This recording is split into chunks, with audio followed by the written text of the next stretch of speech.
বাংলাদেশের সবচেয়ে বড় যৌনপল্লী দৌলতদিয়া। রাজবাড়ীর গোয়ালগঞ্জ উপজেলার পদ্মার তীরে গড়ে ওঠা এই পল্লী আজও চলছে অবিরাম। দিন হোক বা রাত, এখানে থেমে থাকে না শরীরের বাণিজ্য। প্রতিদিন হাজারো পুরুষ ভিড় জমায় এগুলিতে, যেখানে দেহ বিক্রি হয় মাত্র 20 টাকা থেকে শুরু করে 1000 টাকার বিনিময়ে। এই পল্লীর ভিতরে ঢুকলেই দেখা যায় টাকার অঙ্ক যত, নারীর মানও তত। 20 টাকায় যেমন নারীর শরীর পাওয়া যায়, আবার 1000 টাকায় সিনেমার মতো সুন্দর ওই তরুণীকেও পাওয়া যায়। এখানে তরুণীও আছে, বৃদ্ধও আছে, বয়সের সীমা নেই। 8 বছরের কিশোরী থেকে শুরু করে 50 বছরের নারীরাও দেহ ব্যবসায় জড়িত।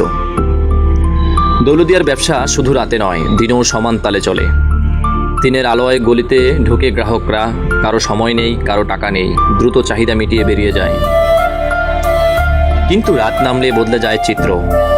আলো, গান আর মদের আড্ডায় জমে ওঠে উন্মুক্ত বাজার।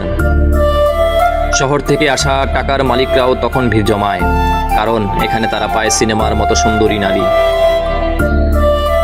দৌলতদিয়ায় পুরুষের চাহিদা অনুযায়ী নারী পাওয়া যায়, যেমন যে রকম নারী চায়, তরুণী, মধ্যবয়সী কিংবা বৃদ্ধ, সেভাবেই মিলছে। অনেকে একসাথে 3-4 জন নারী ভাড়া করে, আবার কেউ সারা রাত ধরে একজন নারীকে ভোগ করার জন্য টাকা ঢালে। এখানেই নারীদের শরীর ব্যবসা হচ্ছে বাজারে পণ্যের মতো, যেভাবে পাচ্ছে সেভাবেই ব্যবহার করছে। 20 টাকা থেকে শুরু হওয়া এই ব্যবসা এখন কোটি টাকার সাম্রাজ্য। দিনে গরিব রিক্সাওয়ালা, ভ্যানচালক আসে, রাতে আসে শহরের ধনী ব্যবসায়ী, রাজনীতিক, প্রভাবশালীরা। কারণ একটাই, এখানে টাকার বিনিময়ে সব ধরনের নারী পাওয়া যায়। যে চায় কিশোরী পায় কিশোরী, যে চায় বৃদ্ধ পায় বৃদ্ধ। চাহিদার সঙ্গে সঙ্গে সরবরাহ তৈরি হয়। কিন্তু এই ব্যবসার আড়ালে রয়েছে হাজারো নারীর কান্না। দিনের বেলা তারা মানুষ, রাতে তারা শুধু শরীর। অধিকাংশ নারী প্রতারণার শিকার হয়ে বা দারিদ্র্যের চাপে এখানে এসেছে। কেউ চায়নি এই পথে আসতে। তাদের চোখের ভেতরে চাপা ক্ষোভ, বুকের ভেতরে জমে থাকা কান্না। তবুও তারা হাসে, সাজে, কারণ এটাই তাদের বেঁচে থাকার একমাত্র পথ। দৌলতদিয়ায় যৌনপল্লী আজও চলছে পুরো দমে। দিনরাত গরিব, ধনী, তরুণ, প্রবীণ সবাই এখানে আসে। এখানে শরীরের দাম আছে, কিন্তু মানের কোনো মূল্য নেই।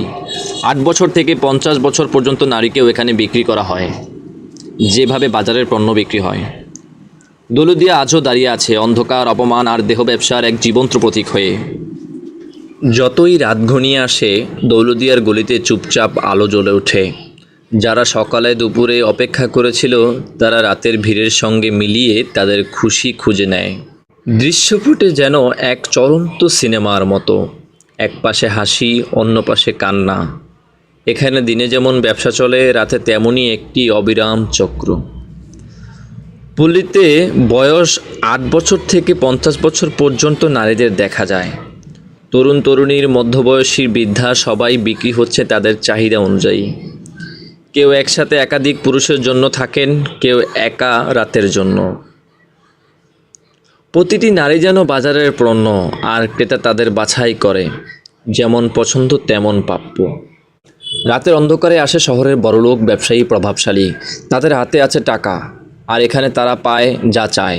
সুন্দরী, অভিজ্ঞ অথবা একেবারে তরুণ, কোনো প্রশ্ন করা হয় না, কোনো সীমা নেই। এখানে মিলছে সব শরীর, সৌন্দর্য আর চাহিদা পূরণের সুযোগ। তবে বাস্তবতা যে অন্যরকম। এখানকার নারীদের চোখে নেই কোনো আনন্দ। দুপুরে তারা বেঁচে থাকার চেষ্টা করে, রাতে তারা ব্যবহার হয়। স্বপ্ন, আশা, শিক্ষা সবই বিক্রি হয়েছে। তাদের হাসি কেবল মুখোশ, জীবনের বাস্তবতা তাদের ভেতরে চেপে আছে। দৌলতদিয়া আজও দাঁড়িয়ে আছে দিন রাত, ছোট বড়, ধনী গরিব সকলের চাহিদার বাজার হয়ে। এখানে নারীর শরীরের দাম আছে, কিন্তু মানবিক মূল্য নেই।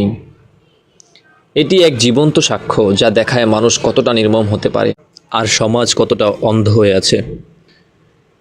আসলে এই সমাজ কি পারবে এই নারীদের কোনো নিরাপদ স্থান দিতে? যাই হোক, পরবর্তী দৌলতদিয়া নিয়ে ভিডিও পেতে আমাদের চ্যানেলটিকে সাবস্ক্রাইব করে পাশে থাকা বেল আইকনটি অল করে দিয়ে যাবেন।